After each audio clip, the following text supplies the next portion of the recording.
SIR के बाद उत्तर प्रदेश की वोटर लिस्ट में एक बड़ा उलटफेर देखने को मिला है, जहां एक तरफ 2 करोड़ 89 लाख जो वोटर हैं उनके नाम काटे गए, वहीं पर लगभग 3.5 करोड़ नए वोटर जोड़ने का जो लक्ष्य है वो अब भारतीय जनता पार्टी के सामने है। खुद मुख्यमंत्री योगी आदित्यनाथ ने बताया जाता है कि एक वीडियो कॉन्फ्रेंसिंग में निर्देशित किया है कि कोई विधायक हो, कोई मंत्री हो, कोई सांसद, उसको हर पोलिंग बूथ पर लगभग 200 नए मतदाता जोड़ने होंगे। उत्तर प्रदेश सरकार में कैबिनेट मंत्री जयवीर सिंह हमारे साथ मौजूद हैं।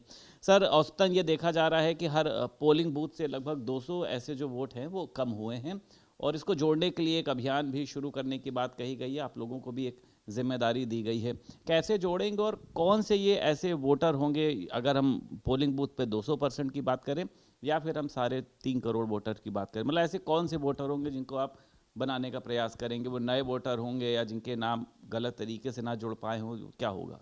सभी संभावनाओं को तलाशने काम होगा।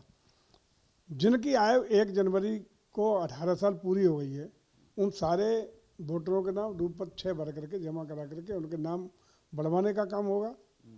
ऐसे मतदाता जो यहाँ आइडेंटिफाई नहीं हो पाए या जिनके नाम जुड़ने से छूट गए और वो वैध मतदाता हैं, तो सारे डॉक्यूमेंट के जमा करके उनके भी फॉर्म भरवा करके रूपपत्र 6 जमा करा करके हम उनके नाम बढ़वाने का प्रयास करेंगे। बहरहाल प्रयास ये होगा कि कोई भी वैध मतदाता नाम जुड़ने से वंचित न छूटे, ये हम लोग प्रयास करेंगे कि हर हालत में उसका नाम मतदाता सूची में अंकित हो। नहीं, एक सर बड़ी संख्या है 3.5 करोड़, तो इसमें क्या आपको लगता है कि क्या निर्वाचन आयोग की कोई कमी रही, बिलों की कमी, बीएलओ की कमी रही, कहाँ पर कमी रह गई जो ये नाम जो है वो छूट गए, या समय कम था, समय और देना चाहिए था? नहीं, अभी ऐसी कोई स्थिति नहीं है। अभी तो 289 वोट कटा है, प्लस 1 करोड़ 3 लाख के करीब ऐसा है जो जिनको नोटिस इशू होने का काम हो रहा है। तो जो नोटिस इशू हुए हैं, तो पहला प्रयास होगा कि उन लोगों के नाम जो वास्तव में नोटिस हुए वो किन्हीं कारणों नहीं हो पाए, खेती में चले गए, खेत में चले गए, फार्म जमा नहीं कर पाए, किन्हीं कारणों से जिनके वो नाम छूटे हैं, जिन पर एक गाज लटक रही है कटने की, वो बचे जो वास्तविक पात्र हैं। नंबर 2 प्रयास ये होगा कि जो भी 18 साल वाले हैं, अन्य इनको जोड़ करके हम मैक्सिमम वो वोट जो जस्टिफाइड वोट हैं, जिनको जुड़ना ही चाहिए, जो अपनी वैधता रखते हैं, ऐसे वोट जुड़ सके, ये हमारा प्रयास होगा। दूसरे राज्यों में काम कर रहे लोगों से भी क्या आप लोग संपर्क करने का प्रयास करेंगे कि उनको यहाँ पर आना चाहिए और यहाँ की मतदाता सूची में अपना नाम जुड़वाना चाहिए, या जिनके कुछ कागजों में गड़बड़ी हो गई, इसको लेकर भी कुछ चल रहा है? मतलब बीजेपी चाहती है कि वोट ज़्यादा से ज़्यादा संख्या में। दूसरे राज्यों में अस्थायी तौर पर गए हैं, उनका हम प्रयास करें कि आकर के यहाँ जो मूल निवास है, यहाँ रहने वाले हैं, यहाँ से उनका परिवार रहता है, उनके नाम भी आकर के बुला करके वो अपना नाम जुड़वाएं, शामिल कराएं, ये भी प्रयास करा जाएगा। लेकिन प्रयास होगा कि जो भी वैध मतदाता हैं, जो होने चाहिए, उनके नाम हर हालत में जुड़ें। ये भी कहा जा रहा है कि अब चुनाव आयोग जो है वो मतदाता के द्वार जाएगा, लेकिन ये 3.5 करोड़ वोटर हैं, इनको चुनाव आयोग कैसे ढूंढने का काम करेगा जब ना ही उनके पास उनका कोई सपोर्टर है? तो ये एक बड़ा सवाल खड़ा हो रहा है। नहीं, स्थितियाँ देखिए, कोई 3.5 करोड़ या 4 करोड़ की बात नहीं है, न कोई संख्या का टारगेट है।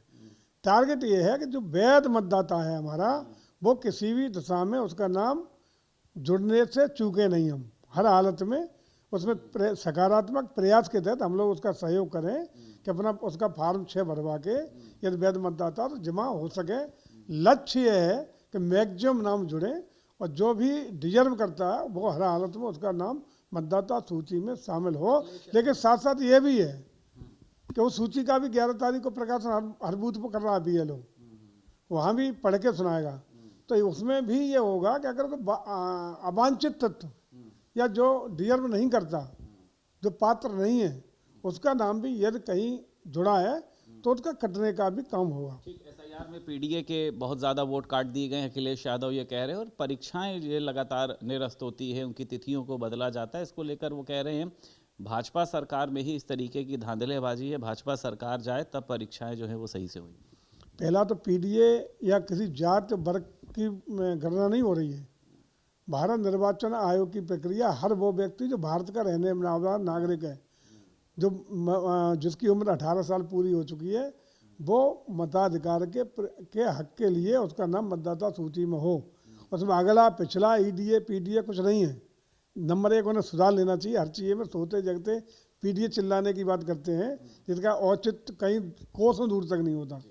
दूसरा विषय जो आपने बताया परीक्षाओं पे, तो ऐसी गुणवत्ता पारदर्शी परीक्षा हम लोग कराते हैं जिसमें कहीं भी शक शुबह की कोई गुंजाइश न हो। ये अखिलेश जी की सरकार नहीं है कि जहाँ 80 में से 54 एक ही खानदान परिवार और बिरादरी को हो जाते थे। हम लोगों को अगर कहीं भी चूक, कहीं भी त्रुटि, कहीं भी किसी संभावना दृष्टिगोचर होती है तुरंत जांच कराती है हमारी सरकार। और आदरणीय योगी जी कतई ऐसी अनियमितता को बर्दाश्त न करने के कारण उसकी कार्रवाई निरस्त करते हुए और साफ सुथरी व्यवस्था करके ताकि किसी भी प्रकार की उस परीक्षा में कोई उंगली न उठा पाए, 100% गुणवत्ता और पारदर्शिता के साथ परीक्षा हो, ये प्रयास हम लोग करते हैं। कहीं भी जो अखिलेश जी ने देखा है करा है उसकी पुनरावृत्ति नहीं होने देंगे। बहुत शुक्रिया बात करने के लिए। उत्तर प्रदेश सरकार में कैबिनेट मंत्री जयवीर सिंह हमारे साथ मौजूद थे। लखनऊ से वीडियो जर्नलिस्ट SK वर्मा के साथ संदीप खेर, भारत समाचार।